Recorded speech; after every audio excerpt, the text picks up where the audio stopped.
एक सी एक हवा चलती रही, नए साधक उभरते रहे और पुराने गिरते रहे, साम्राज्य उभरते रहे और गिरते रहे। समय अपनी अंतहीन यात्रा पर चलता रहा। निचले आकाश में यून परिवार के एक कमरे में 3 साल का एक बच्चा सोता हुआ दिखाई दिया। कमरा कुछ खास नहीं लग रहा था।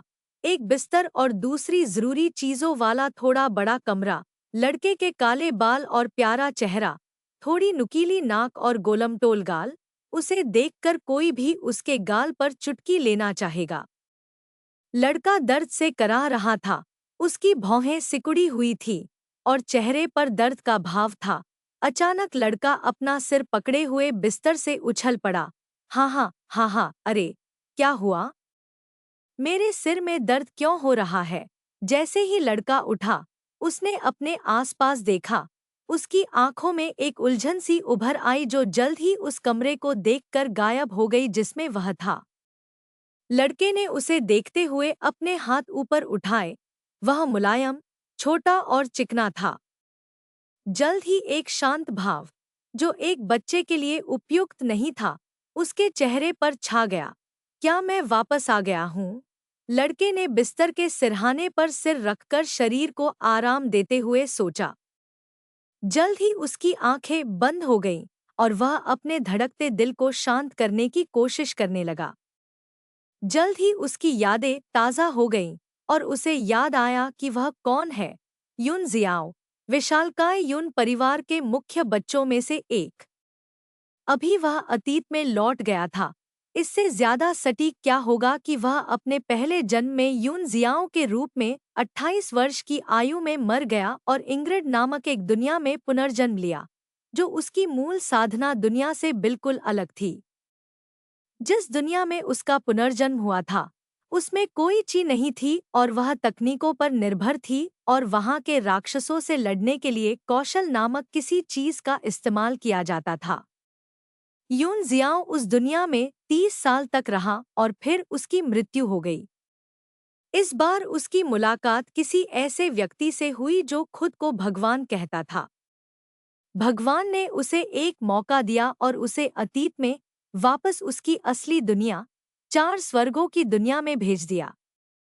यून जियाओ ने गहरी सांसें ली और अपने बेचैन दिल को शांत किया। उसने छत की ओर देखते हुए अपनी आंखें खोलीं।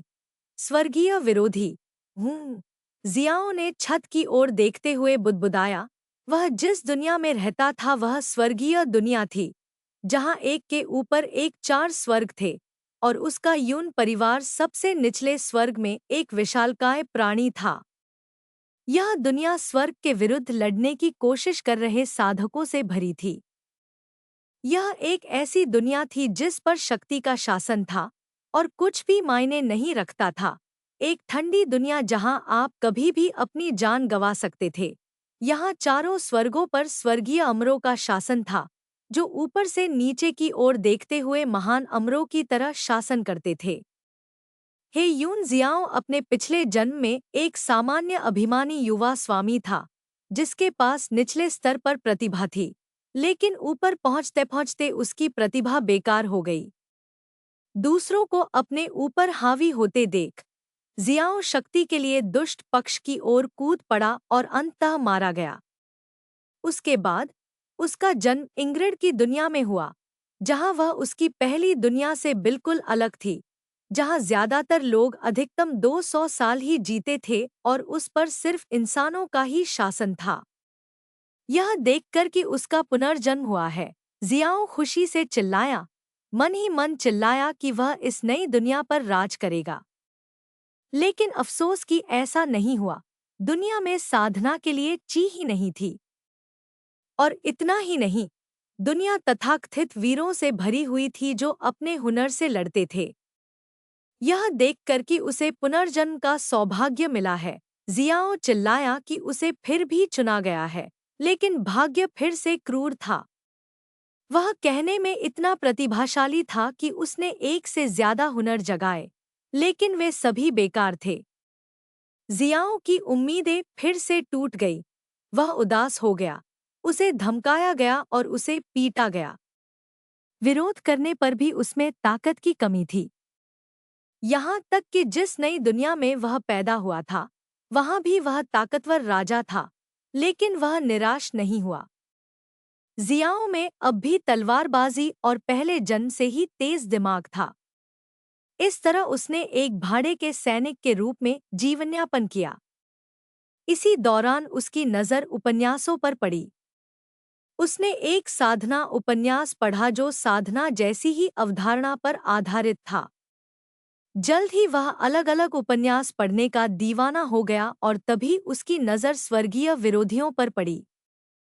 उसने इसे पढ़ा और यह जानकर हैरान रह गया कि यह पूरी तरह से उसकी दुनिया थी, यहाँ तक कि उसका उल्लेख एक छोटे खलनायक के रूप में भी किया गया था।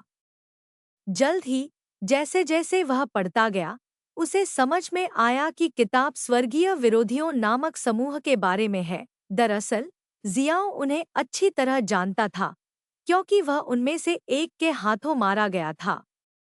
स्वर्गीय विरोधी सरल थे। वे स्वर्गीय अमरों का विरोध करते थे। स्वर्गीय अमर स्वयं धूर्त और खतरनाक थे। उन्होंने स्वर्ग पर शासन करने के लिए आसन ग्रहण किया था, लेकिन वे उसकी शक्ति से भ्रष्ट हो गए थे और उसकी शक्ति को छोड़ने को तैयार नहीं थे। स्वर्ग के निर्धारित नियम के अनुसार स्वर्गीय अमरों के 9 आसन अगले चुने हुए व्यक्ति को दिए जाने चाहिए, जब वे पैदा हुए हों या जब उन्हें चुना गया हो। लेकिन जिन लोगों पर वर्तमान में शासन था, उनका लालच शांत नहीं हो सकता था। इसलिए उन्होंने योजना बनाई और चुने हुए लोगों को बढ़ने से पहले ही मार डाला। खैर, तकनीकी रूप से उन पर लगाए गए नियम के कारण वे अपनी असली, लेकिन उन्होंने पीछे से शक्तियों को नियंत्रित किया और चुने हुए लोगों को मार डाला, जिससे उन्हें भारी पीड़ा और दर्द हुआ। और जैसा कि कोई अनुमान लगा सकता है, किसी स्वर्गीय आशीर्वाद के कारण इस युग में जन्मे चुने हुए लोग बच गए और उन्होंने बदला लेने के लिए कदम बढ़ाया, जिससे स्वर्गीय विरोधियों का जन्म हुआ।